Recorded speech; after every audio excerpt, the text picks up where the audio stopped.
ప్రభువు ఆ బిడ్డలను స్వస్థపరిచి ఆ బిడ్డలకు క్షేమాన్ని కలుగు చేసి ఆ బిడ్డలను దేవుడు దీవించి వారి కుటుంబం పట్ల దేవుని మహిమ చేత నింపి వారి కుటుంబాన్ని ఎంతగానో దేవుడు దీవిస్తున్నాడు. దేవుడు చేసిన మేలు మర్చిపోయి ప్రభు సన్నిధికి రాలేక వారి ఇష్టానుసారంగా తిరుగుతూ దేవుని మాట వినకుండా వాడు తన సొంత ఉద్దేశాన్ని ఆలోచించుకొని, చూడండి ఒక మాట చెబుతున్నాడు భక్తునితో పరలోక తండ్రి అంటున్నాడు మాట. అలాంటి వారి పరిస్థితి ఏ రూపంగా ఉండదో బైబిల్ చెబుతుంది. విందాము రామరావు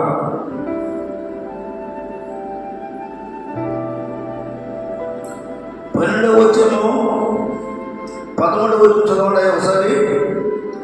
12, 13, 14, 15 వచనం చదవచ్చండి.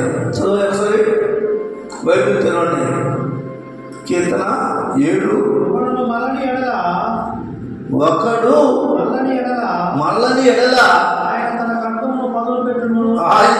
ఖడ్గమును పదును పెట్టును, తన ఇల్లు ఎక్కుపెట్టి దాన్ని సిద్ధపరిచి ఉన్నాడు. వారి కొరకు మరణ సాధనలను సిద్ధపరిచి ఉన్నాడు. తన అమ్ములను అగ్ని బాణములుగా చేసి ఉన్నాడు.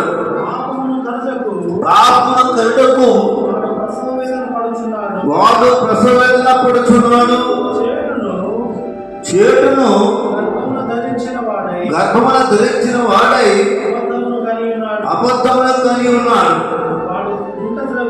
వాడు గుంట త్రవ్వి దాన్ని లోతు చేసి ఉన్నాడు. తాను తవ్విన గుంటలో వాడే పడిపోయాడు.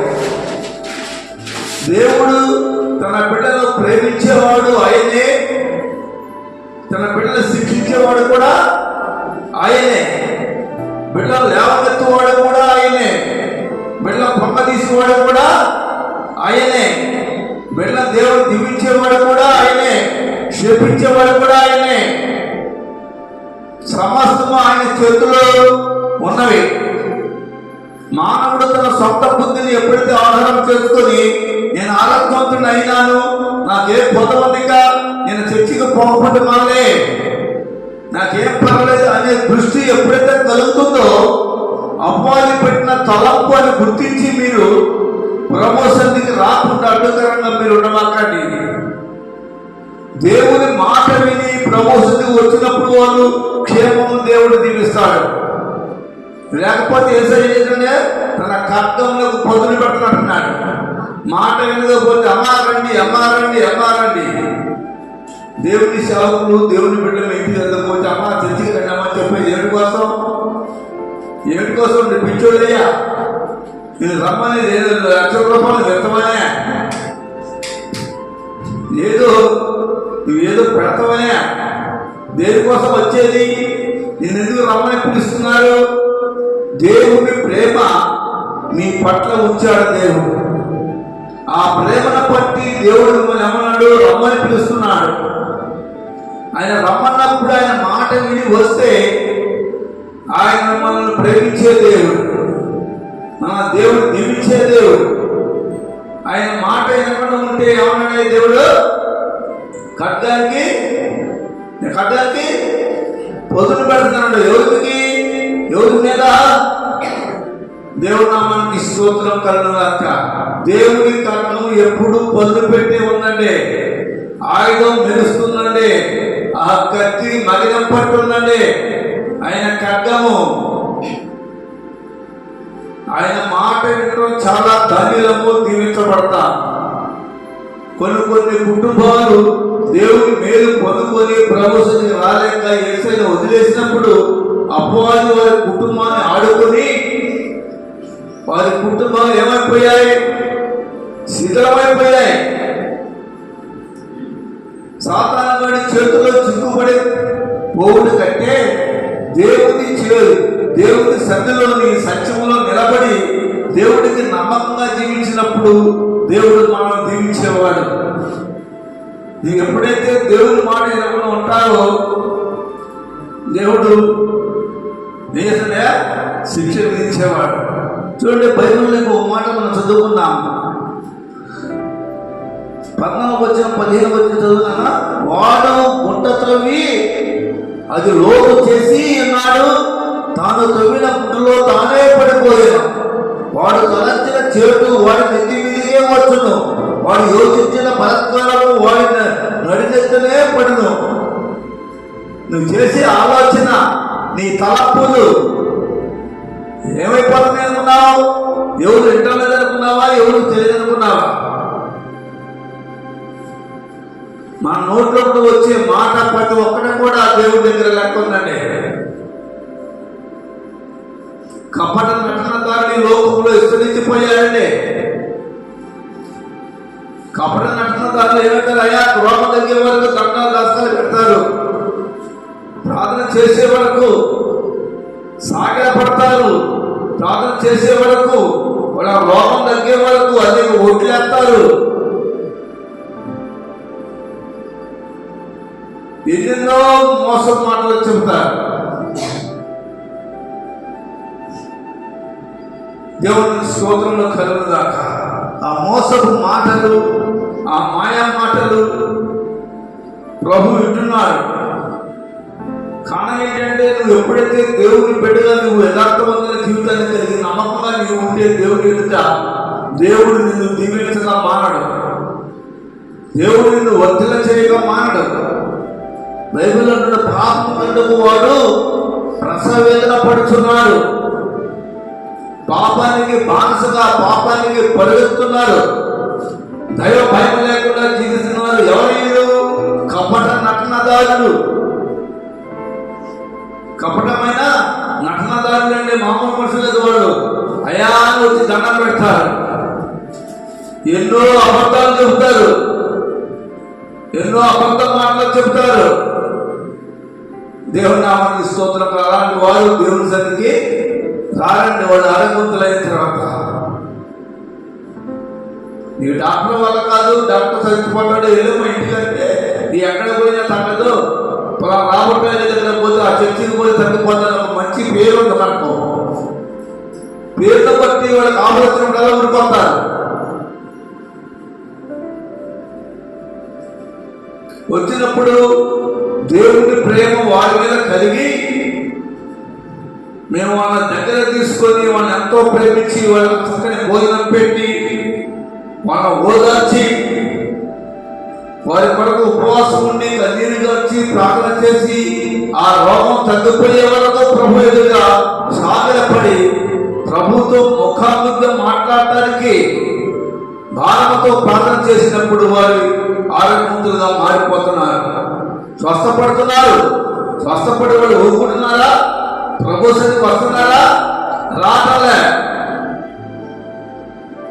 దేవుని స్తోత్రం కన్నాక సాడు పోతారండి. దేవుని సన్నిధి రాలేదమ్మా అడుగుతారేమో ఎందుకు పోతే ఎక్కడ అడుగుతారండి వాళ్ళు? సాడుగా వాళ్ళ దేవుని మాట వినరు. వాళ్ళకి ఏదైనా బాధ, కష్టము, ఇరుకులు, ఇబ్బందులు, సమస్యలు వచ్చినప్పుడు అయ్యా నేను ఎంత బాధ చేసినా నా రోగం తగ్గట్లేదని వస్తారు. నువ్వు గుంటలు వేస్తున్నట్టే నేను కపట నటన విషయం అంతా కూడా ఎవరు తెచ్చాడయా? ఎవరికి తెలుసు? పరలోకపు తండ్రికి తెలుసు. అందుకొరకే ఆయన అన్నాడు, ఒక చక్కని మాట చెప్పాడు యేసయ్య. బైబిల్ బోధిస్తున్నది హృదయము మోసకరమైనది, అది ఘోరమైన వ్యాధి కలది. ఈ వ్యాధి కల వారు ఎవరు అంటే కపట నటనదారులండి. వారికి ఏముందన్నయ్యా? ఏముంది? వ్యాధి ఉంది.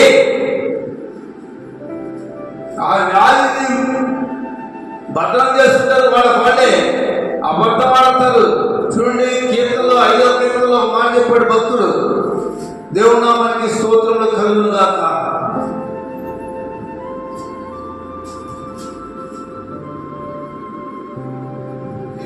అబద్ధమాడు వారిని నీవు నశింపజేయుదువు, అబద్ధం చూపి కపటము చూపి ఘనత జరిగించువారు కపటము చూపి ఘనత జరిగించువారు కపటము చూపి నరహత్య జరిగించువారు యెహోవాకు అసహ్యులు. యెహోవాకు అసహ్యులు. దేవుని నామానికి స్తోత్రము కలుగును గాక. నరులారా, ఎంతకాలము గౌరవమును అవమానముగా చూచెదరు, ఎంతకాలము వ్యర్థమైన దాన్ని ప్రేమించెదరు, ఎంతకాలము అబద్ధమైన వాటిని వెతికెదరు. జీవితకాలం అంతా బ్రతుకాలం అంతా మనిషి జీవితమే. వాడు చదువు సంఖ్య లేకపోయినా వాడు పుట్టిన దగ్గర నుంచే చదివించాలి అంటే కొంత డబ్బు ఖర్చు పెట్టాలి. ఇన్నాళ్ళ కదండి ఇప్పుడు ఆ బాధ మొదలు పెట్టుకుని ప్రైవేట్ క్లాస్ పోయిన కానీ దగ్గర నుంచి వాళ్ళ దగ్గర డబ్బులు లేని వాళ్ళు చదువు చెప్పడం లే. గవర్నమెంట్ స్కూల్ పోతే సరే చెప్పట్లేదని బిడ్డల ప్రేమ బట్టి వాళ్ళని ప్రైవేట్ స్కూల్కి పంపిస్తున్నారు. వాళ్ళు నేర్చుకునేది డబ్బు పెట్టి చదువు నేర్చుకుంటున్నారు. మరి అబద్ధం ఎవరు చెప్తూ వచ్చిందండి? వాడు పుట్టిన దగ్గర నుంచే అబద్ధాన్ని కని ఉన్నాడంటున్నాడు దేవుడు. బతికే అబద్ధాల బతుకైపోయింది మానవుడిది. ఏది మాట్లాడిన ఒంట్లో ఉంటే ఎంతమైన మాట రాకూడదు. ఈ అబద్ధము మనిషిని ఎంత పని చేస్తుంది? ప్రాణిస్తుంది. అబద్ధము రాజును కూల్చివేస్తుంది. అబద్ధం అనేక ప్రాణాలు తీస్తుంది.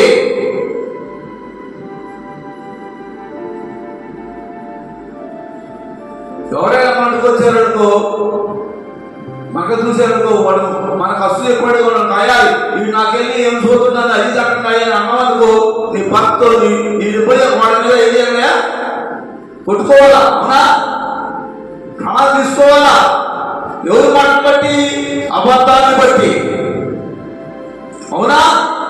ఈ అబద్ధం ఎటువంటిది? భయంకరమైనది. మరణాలు తీసేది, ప్రాణాలు తీసేది.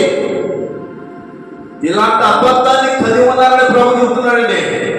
నీ జీవితంలో నీ ఏ పని చేసినా మంచిదే, కానీ అబద్ధం అనేది భయంకరం అండి. ప్రాణాలు తీసిన అబద్ధం 100 మంది ప్రాణాలు పోతాయి, 1000 మంది ప్రాణాలు పోతాయి ఒక అబద్ధం వల్ల. అవునా? ఈ రాయలో అబద్ధాలు నిజం చేస్తున్నారు, నిజంగా అబద్ధాలు చేస్తున్నారు. చేస్తున్నారే కారణం ఏంటి? పరిస్థితి జీవితంలోని మంచి బ్రతుకులోని యథార్థమైన ప్రవర్తన లేనందువలన ఈ రోజున ఈ మానవుడు శిక్ష తప్పదని అలాంటి వారికి ఏం శిక్ష? అది పోలీసులు ఒక కర్ర ఒక దెబ్బ కొట్టి వదిలిపెట్టే శిక్ష కాదని మనం ఇచ్చే సంఖ్య. ఆ శిక్ష భయంకరమైంది. అగ్నియాలతో పురుషాలు అలాంటి అగ్నిగుణంలో మనం మారిపోతాం బిడ్డ. నీ నాలుకతో అబద్ధం ఆడకుండా జాగ్రత్తగా నీ నాలుకను భద్రపరచుకో. కపటమైన మాటలు చెప్పకుండా భద్రపరచుకో.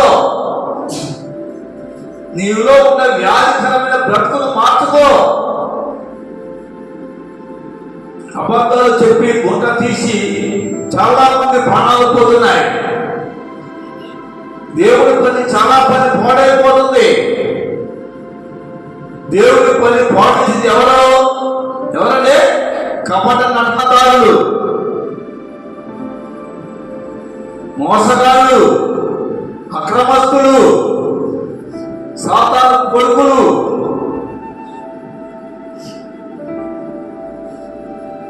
దేవుడి నామానికి స్తోత్రములు కలుగును గాక. ప్రేమైన దేవుని బిడ్డలారా, మీ అందరికీ నా వందనాలు. ఎవరికైనా సరే ఒక అబద్ధం ఆడాలనుకుంటే నీ నెత్తులు నువ్వే చేసుకున్నట్లే, నీకు నువ్వే గుంట తోక్కున్నట్టే. చూడ మాట చదవండి బైబిల్లోని. దేవుడి నామానికి స్తోత్రములు కలుగుగాక. ఏమంటున్నాడు? ఈ 15వ వచనం చదువు ఒకసారి. కీర్తన 7వ కీర్తన 15వ వచనం చదువు ఒకసారి. అక్కడ మాట్లాడుతున్నాడు, చదవనమ్మా. వాడు గుంట తవ్వి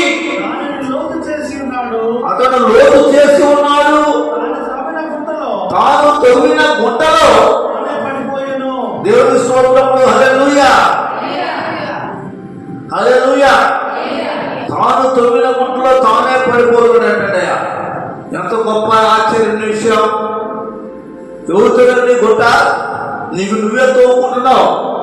నీ అబద్ధం అని నువ్వు గుంట తోముతుంది. ఆ గుంటలో నువ్వే పడిపోతున్నావు. నీ జీవిత కాలం అంతా చాలా జాగ్రత్తగా దేవుడి ఎదుట భయభక్తులు కలిగి జీవించాలని దేవుడు సెలవిచ్చాడు. దేవుడు అంటే భయం లేదు, భక్తి లేదు. ఏదో ఆచారకరంగా వస్తున్నాము, పోతున్నాము. ఆ స్థితిలో నువ్వు ఉండకూడదు. నా నటన కపటమైన మాటల చేత భయంకరమైన వ్యాధితో మానవుడు జీవిస్తున్నాడేనే కానీ అలాంటి మానవుడికి ప్రార్థన చేసినప్పుడు, అయ్యా ప్రార్థన చేసినప్పుడు దయా జాలి చూపి మన తండ్రి మన స్వస్థపరుస్తున్న తండ్రికి 2 సార్లు పెంచారు. గట్టి తెలుస్తుంది జరుగుతున్నా, ఇంకోసారి గట్టిస్తుంది జరుగుతున్నా. హల్లెలూయా, హల్లెలూయా. నీ జీవితం ఏ స్థితిలో ఉందా నిన్ను నీవు ఒకసారి ప్రశ్నించుకో. తల్లి, నేను నీ మందిరికి వెళ్తున్నాను, నన్ను దీవించవాలని ఆయన అని అడుగు వేస్తాయని, నా అవసరం తీర్చాయని ప్రభుని అడుగు, నాకు సహాయం చేయాలని అడుగు ప్రభుని. ఆనాడే కాలంలో భక్తులందరూ ప్రభుని అడిగి వృద్ధి పొందారు, ఆశించబడ్డారు. అయ్యా నువ్వు నాకు సహాయం చేయాలి. మరి మనము కూడా ప్రభుని సహాయం చేయని అడిగితే మన దేవుడు సహాయం తప్పనిసరిగా సహాయం చేస్తాడు.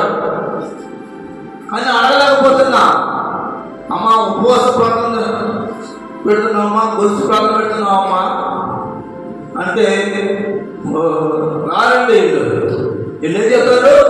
అబద్ధాలు, మోసం, దగ, ఇలాంటి వారికి దేవుడి రాజ్యం ఉంటుందా? ఉంటుందండి. నువ్వు నేర్చుకునేది ఏది? నీ చాలా మంది పరీక్షిస్తాను. చెప్పేది నిజమానా అబద్ధం చెబుతున్నాడని ఆలోచిస్తాను.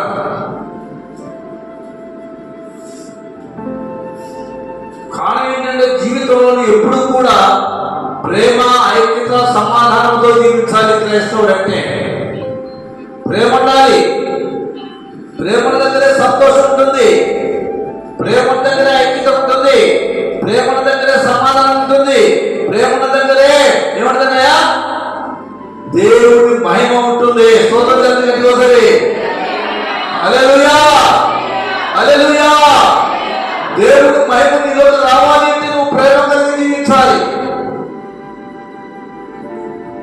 అందువల్లే బైబిల్లో చెప్తా ఒక మాట చెప్పాడు భక్తుడు అన్నాడు, సహోదరుడు ఐక్యత కలిగి నివసించుడు ఎంతో మేలు, ఎంతో మనోహరం అన్నాడు దేవుడు.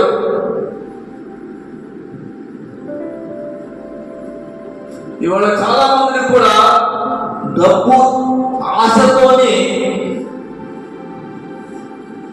అబద్ధపు మాటలు అలవాటు పడిపోయారు ప్రజలు. ప్రతి ఒక్కరు డబ్బుతోనే అబద్ధం యథార్థం చెప్పేవాళ్ళు ఉన్నారా? చూస్తున్నాడు పర్లవుతుంది. ఆయన ఎందుకు భయభక్తులు గలవారు ఉన్నారా? ఆయన నమ్మకస్తులు ఉన్నారా? ఆయన మాట వినేవారు ఉన్నారా? నీలో ఎప్పుడైతే యథార్థమైన ప్రవర్తన కలిగి నువ్వు జీవిస్తావో అపవాదుని ఏమీ చేయలేదు. దేవుడితో కంటే సొమ్ము చెల్లించు, ఇంకొక కంటే సొమ్ము చెల్లించు.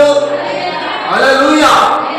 యథార్థమైన ప్రవర్తన క్రైస్తవుడికి అవసరం,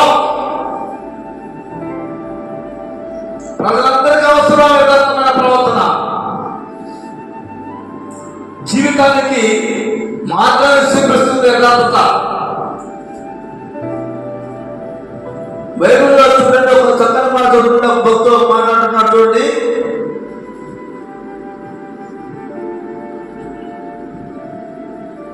ఒక చక్కని మాట చెప్పాడు. ఇక్కడ మాట అన్నాడు ఆయన, 5వ కీర్తన 5వ కీర్తన 5వ చదువునప్పుడు మాట చెప్పాడు. ఎవరమ్మా? డాంబికులు నీ సన్నిధి నిలవలేరు, దేవుని స్తోత్రం కలుగుగాక. దేవుడు నిన్ను ప్రేమిస్తాడు కానీ నీ పాపాన్ని ప్రేమించడంటే దేవుడు జాగ్రత్త కాలం ఉంచుకోబిడా. నిన్ను ప్రేమించడం వల్ల వాస్తవమే, కానీ నీ పాపాన్ని మాత్రం దేవుడు ప్రేమించడు. దేవుడి ప్రేమ నాకుంది, నన్ను దేవుడు ప్రేమిస్తున్నాడని చెప్పి నీ యథార్థమైన జీవితాన్ని గడిపేసే ఊరుకోడు. జాగ్రత్త.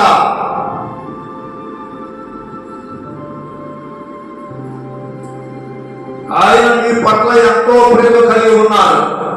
నేను ఎంతో దీవించాలని ఆశపడి ఉన్నాడు. నేను ఎంతో వృద్ధిలోకి తెలవాలని ఆశ కలిగి ఉన్నాడు. నన్ను అడగమన్నాడు, మాటి అడగమన్నాడు దేవుడు.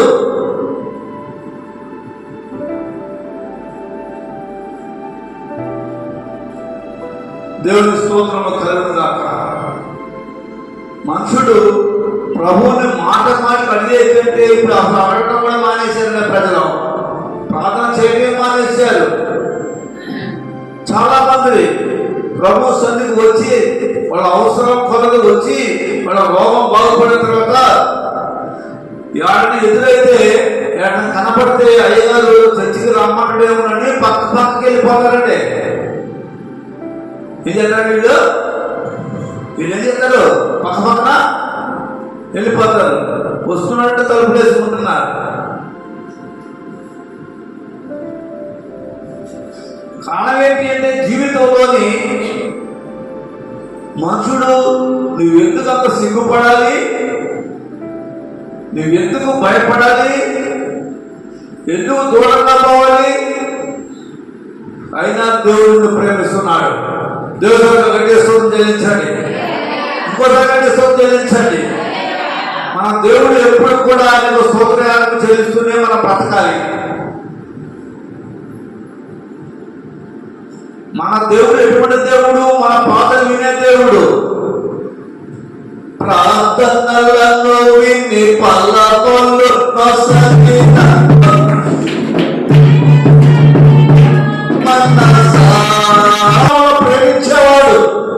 ప్రేమించేవాడు ఆయనే, నిన్ను రక్షించేవాడు ఆయనే, నిన్ను శిక్షించేవాడు కూడా ఆయనే. తండ్రి కొడుకు కుమారుడు ఇంట్లో డబ్బులు ఎంత పోయినకు, దొంగతనం తీసుకుపోయినకు, తండ్రి మా నాన్న వచ్చిందని కొట్టలేమని వీడు చేసిన దొంగతనం బట్టి ఇంటికి రాడు. వసరా ఇంటికి పోతున్న కొట్టలేమని భయంతో. అప్పుడు తండ్రి ప్రేమ ఎటువంటిది? నా కొడుకు ఎక్కడ ఉన్నాను ఎదుగులాడుతూనే ఉన్నాడు, తిరుగుతూనే ఉన్నాడు కొడుకు కోసం. పోతే నా కొడుకేగా తీసుకున్నది అని డబ్బులు పోయిన విషయం ఆ తండ్రి వదిలేస్తాడండి. కొడుకు మీద తన ప్రేమను చూపిస్తాడు. అందరూ అమ్మ నా పిల్లడు ఎక్కడ కనపడ్డా? నువ్వు దేవుడిని ప్రేమిస్తున్నా, నీ కుమారుని ప్రేమిస్తున్నా. నిన్ను మన పనులకుంటుంటే మన యేసయ్యను ఎంతో ప్రేమిస్తున్నాడు. నువ్వెందుకు సాడుగా ఉండాలి? దేవుడి సన్నిధికి రాకుండా నువ్వెందుకు నిర్లక్ష్యంతో ఉండాలి? ఎప్పుడు కూడా అవసరాల కోసం యేసయ్యను వాడుకోవద్దండి. ఆ పని చేయొద్దు. నీ అవసరం కోసం యేసయ్యను వాడుకోవద్దు. ప్రభువును నమ్మకంగా జీవించు, యథార్థమంతులుగా జీవించు, యథార్థమంతులుగా జీవించు. పశ్చాత్తాపడు, కన్నీరు గారు, ఏడుగు, అయా నా లోపాన్ని నా తప్పులు క్షమించవు. దావీదు భక్తుడు కూడా ఆయన ఒక చక్కనిగా ప్రార్థన చేసి చెప్పుకున్నాడు. యేసయ్య అన్నాడు, అయ్యా నేను తల్లి గర్భంలో పాపంతో పుట్టాను, పాపంలో పెరిగాను చెప్పి యేసయ్య పాదాల పట్ల కన్నీరు కాచి ఏడ్చాడండి. తండ్రి పాదాలు కన్నీరు కాచి పశ్చాత్తాపడి ఏడ్చాడు. మరి మనం అలాగా వచ్చి కన్నీరు కావలేకపోతున్నాము, ఎడవలేకపోతున్నాము, ప్రభు మాట వినలేకపోతున్నాం. బైబిల్ నిరూపిస్తుంది, బైబిల్ సవాల్ ఉంటుంది. యేసయ్య చెప్పిన మాటలో ఏ ఒక్క మాట కూడా నెరవేరక తప్పదు. అన్ని మాటలు దేవుడు చెప్పినవి అన్ని నెరవేరక తప్పదు అండి.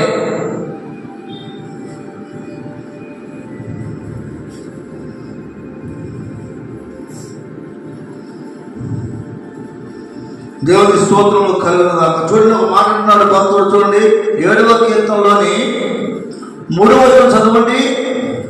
యెహోవా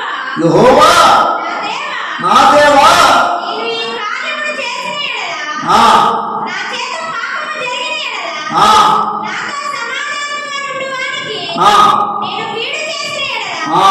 శత్రువు నన్ను తరిమి పట్టుకోనివ్వు. దేవుని స్తోత్రంలో కలుగును గాక.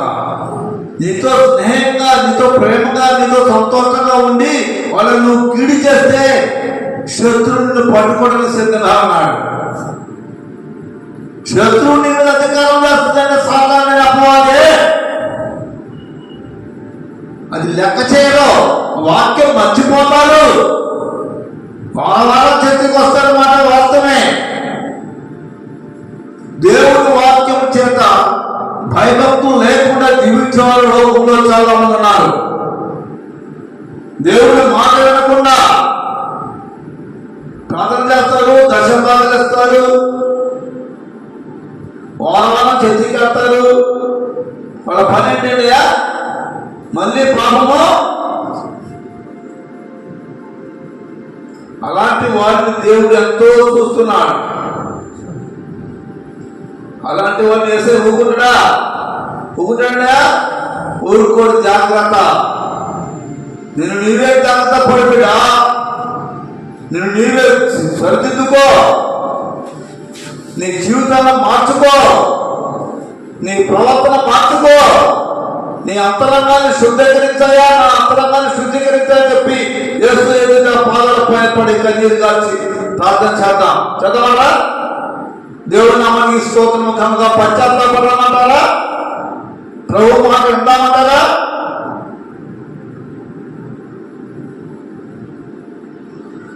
ఎల్లప్పుడూ దేవుడు మనం దీవించాలని ఆశపడి ఉన్నాడు. ఆయన అబుద్ధం తీసుకురావాలని, హీనమైన స్థితిలో నుంచి ఉన్నతమైన స్థితి దేవుడు చేసినట్టు సిద్ధంగా ఉన్నాడు.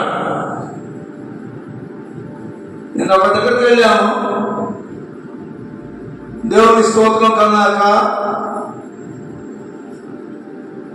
వారి కుటుంబంలో మా మా మా అమ్మమ్మ చేసిన ప్రార్థన ప్రతి వల్ల మా కుటుంబం ఈ స్థితిలో ఉందని చెబుతున్నాడు ఆయన. అమ్మమ్మ చేసిన ప్రార్థన ప్రతిబింబము ఫలము వలన మేము ఈ రూపంగా ఉన్నాము. నువ్వు చేసే ప్రార్థన నీ బిడ్డలకు ప్రతిఫలం ఉంది. నువ్వు చేసే ప్రార్థన నీకు పుట్టిన బిడ్డలు దీవెన పొందుతారు. ఎప్పుడు పొందుతారు దీవెన? పై నటన చేస్తే దీవెన పొందరండి. నటన మాటలో నటన ప్రార్థన చేయకూడదండి. వేషధారణ జీవితాన్ని గడపకూడదండి. బైబిల్ నిరూపిస్తుంది, యథార్థంగా జీవించు,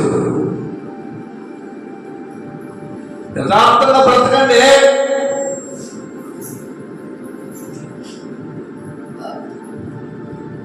దేవుని స్తోత్రంలో కలుగును గాక. మన జీవితంలో, మన బ్రతుకులోని దేవుడికి ఎల్లప్పుడూ కూడా మనము దేవుడికి నమ్మకస్తులుగా మనము జీవించాలి. మన యథార్థతే మనం కాపాడుతుంది. బైబిల్లో పరలోకంలో ఒక మాట చెప్పాడు చూడండి. ఏమన్నాడు ఆయన? ఏమన్నాడు ఆయన? చూడు, 10వ వచనంలో చెప్పాడు. మరోసారి చదవండి ఒకసారి. యెహోవా నిన్ను ఆశ్రయించు వారిని నీవు విడిచిపెట్టువాడు కాదు. స్తోత్రం, హల్లెలూయా. నిన్ను విడిచిపెట్టడు, ఎప్పుడు విడిచిపెట్టడు. నిన్ను ఇడువను, మరవను, ఎడబాయను దేవుడు. నిన్ను విడిచిపెట్టండి. నిన్ను ఆదుకునే దేవుడు.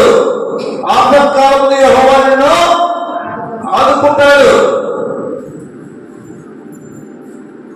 దేవుడికి స్తోత్రంలో కలుగును గాక. జీవితానికి ఒక మంచి మయనకరమైన ఆశీర్వాదంలో దేవుడు నీ కోసం భద్రపరిచి ఉంచాడు. ఎప్పుడు ఇస్తాడు? తన ఎంత భయభక్తులైన వారికి, నమ్మకస్తులకు ఆశీర్వదించడం ఉందండి. ఊరికి నన్ను దీవించాయా, నన్ను ఆశీర్వదించాయా, ఇంకొక కోసం ప్లాన్ చేయో. నన్ను దీవించాయా, ఆశీర్వదించాయా. మొదలు నీ పాపాన్ని ఒప్పుకో, తర్వాత దేవుడిని దీవిస్తాడు. నీ పాపాలు నీ మీద సాక్ష్యపరుస్తుంది రేపటినా.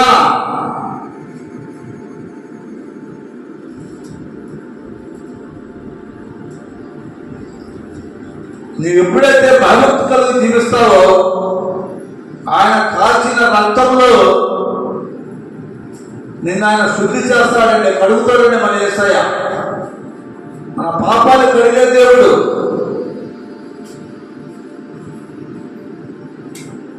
జీవితానికి మేలుకరమైన ఆశ్చర్యకరమైన మాటలు దేవుడికి ఎన్నో ఇచ్చాడు. అబ్రాహామును దేవుడు దీవించాడు.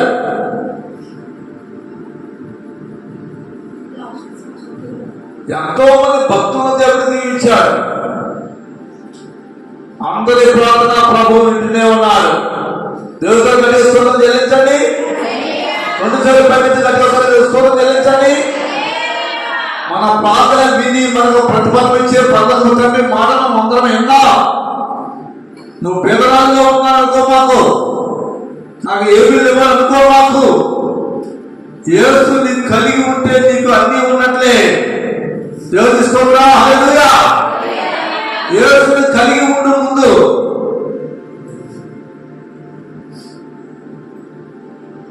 ప్రభు వాక్యాన్ని భద్రంగా నీ హృదయంలో భద్రంగా దాచిపెట్టుకో.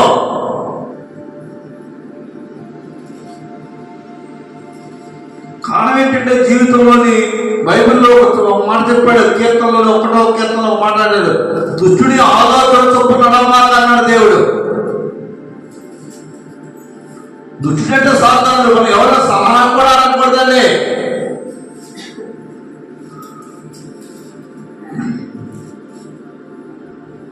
మరి అలాంటి ఆలోచనలు కానీ నాకు ఎవరైనా నాకు మేలు చేస్తాడేమో నువ్వు సలహా అడిగితే కపట నటన మాటలు చెబుతారు. అంతే, లోపల హృదయంలో ఉంటుంది, మనసులో ఉంటుంది, బయట ఒక మాట చెబుతారు. అవునా? అలాంటి వారు లేదంటే చాలా మంది ఉన్నారు. అందువల్ల దేవుడు మోసపోకండి. దేవుడు ఎప్పుడు ఎక్కిరించబడు. మనం ఎవరికి మోసం మాటలు వినమాకండి పెట్టారా.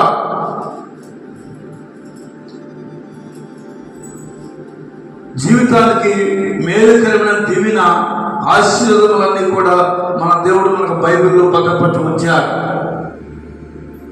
బైబిల్ చదువు, దేవుడు చెప్పినట్లుగా నువ్వు విను. దైవభక్తులు ఎంతో మంది టీవీలో చెబుతున్నారు, మైకులలో చెబుతున్నారు, సభలలో చెబుతున్నారు, ఇంటింటి పత్రికలు ఇస్తున్నారు. నీ హృదయాన్ని భద్రంగా కాపాడుకోమని.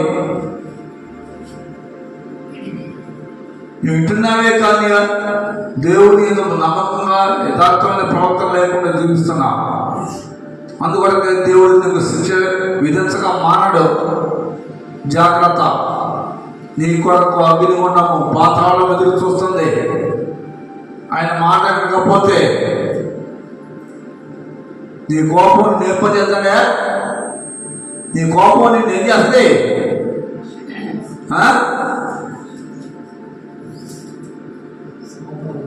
దేవుని నామానికి స్తోత్రం కలుగునుగాక. నీ కోపమై నీకు శత్రువు అన్నాడు. నీ శత్రువుని ప్రక్కనే పెట్టుకున్నట్టే నీ కోపడితే, క్షమించే మనసు నీలో లేనప్పుడే నీ కోపం అవుతుంది. క్షమించాలి. ప్రతి ఒక్క విషయానికి నువ్వు క్షమాపణ పొందాలి. ప్రభు ఎదుట సాష్టాంగ సాగిలపడి, అయ్యా నేను పాపిని, మన పాపాల కోసం మన యేసయ్య రక్తం కార్చాడండి. మనం చేసిన పాపాల కోసం యేసయ్య చేతులతో శీల కొట్టారు. మనం పడుమ చేసిన పాపం నిమిత్తం యేసు ప్రభు పక్కల బల్ల కూడా పొడిచారు. మన ఆలోచనల చేత, మన తలంపుల చేత భయంకరమైన వ్యాధికరమైన ఆలోచనలు మన హృదయంలో ఉండటం వల్ల యేసయ్య తలకు ముళ్ళకరేటిగా నాటారు. నువ్వు కాళ్ళతో ఇప్పుడు చేస్తున్న పాపం నిమిత్తంగా యేసు ప్రభుని కాళ్ళ శీల కొట్టారు. నువ్వు నీ అవయవాన్ని దేనికైతే నువ్వు పాపానికి అప్పగించావో అదే అవయవంలో యేసయ్య శ్రమ అనుభవించాడు.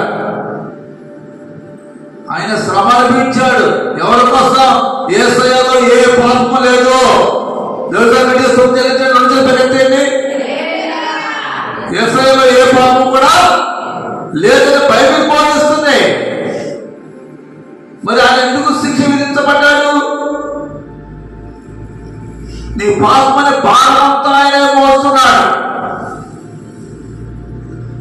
యేసు భారాన్ని మోసే మన దేవుడు అండి.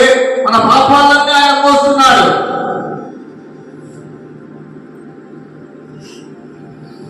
ఎవరైనా ఉన్నారా? మీ అయ్య మోతడా నీ పాపాన్ని? మీ నాయన మోతడా? మీ తాతయ్య మోతడా?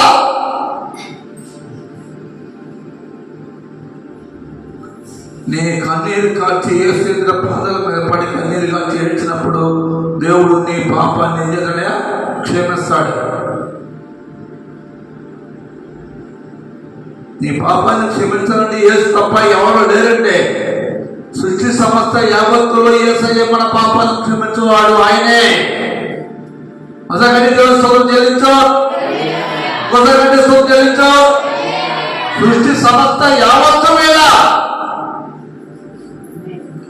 మన పాపాలను క్షమించువాడు యేసు ఒక్కడ తప్ప ఎవరు లేరండి. ఇక మనమందరము కలిసి యేసు మాట వినడానికి, అయ్యా నేను ఇప్పటి నుంచి నేను వారము ప్రభు సన్నిధికి వస్తూ వాక్యానుసారమైన జీవిస్తానయ్యా, దేవుడికి నేను నమ్మకస్తుగా ఉంటానయ్యా, నేను చేసే ప్రార్థన, నేను చేసే పాపము నా బిడ్డల నెత్తి మీదకి వస్తాయా, నేను అలాంటి పాపాన్ని బాధన కానయ్యా, నమ్మకంగా ఉంటానయ్యా యేసయ్య, యథార్థవంతుడిగా ఉంటానయ్యా యేసయ్య అని నీ హృదయాన్ని నువ్వే భద్రపరచుకో. నీ హృదయాన్ని నువ్వే తీర్మానం చేసుకో. నీవే అలాంటి తీర్మానం కలిగి ఉంటాను తండ్రి అని ఒకసారి నువ్వు 2 సార్లు పైకెత్తి కలిగి దేవుడి స్తోత్రం చెల్లించు. ఇంకోసారి దేవుడి స్తోత్రం చెల్లించు. ఇంకోసారి దేవుడి స్తోత్రం చెల్లించు. యేసు మాట ఉంటానని నువ్వు ప్రమాణం చేస్తున్నావు. జాగ్రత్త. నమ్మకంగా జీవించు. దేవుడి కృప, దేవుడి సమాధానము నీకును, నీ బిడ్డలను, నీ కుటుంబానికి దేవుడు దయచేయగాక. ఆమేన్. కళ్ళు మూసుకొని చిన్న ప్రార్థన చేద్దాం. మహిమాసుడి పేడ మా తండ్రి కన్నా భూతులమా యేసు నీకు వందనాలు. అయ్యా బిడ్డలందరూ నీ ఎదుట వాగ్దానం చేశారు. అయ్యా చేలు చంపారు. నీ మాట వింటానయ్యా అని అయ్యా ఇస్తూ బిడ్డలందరూ ప్రభావం జ్ఞాపకం చేసుకొని నీ వాక్యం వింటున్న ప్రతి ఒక్క బిడ్డ నీ ఎదుట క్షమాపణ చెప్పుకున్నారు తండ్రి. నీకు స్తోత్రం. బిడ్డలందరూ మీరు ఒకసారి దీవించుని ఆయన ఆశీర్వదించండి. బిడ్డల మీద నీ కృపను కుమరించండి. యథార్థమైన ప్రవర్తన కలిగి నమ్మకంగా జీవించే వారిని ఆయుధపరచమని, మేలుని బిడ్డ దయచేయమని యేసు పరిశుద్ధమైన నామములో అడుగుతున్నాను తండ్రి. ఆమేన్. ఆమేన్. ఆమేన్. హల్లెలూయా. ప్రభు దేవుడు మనల్ని దీవించును.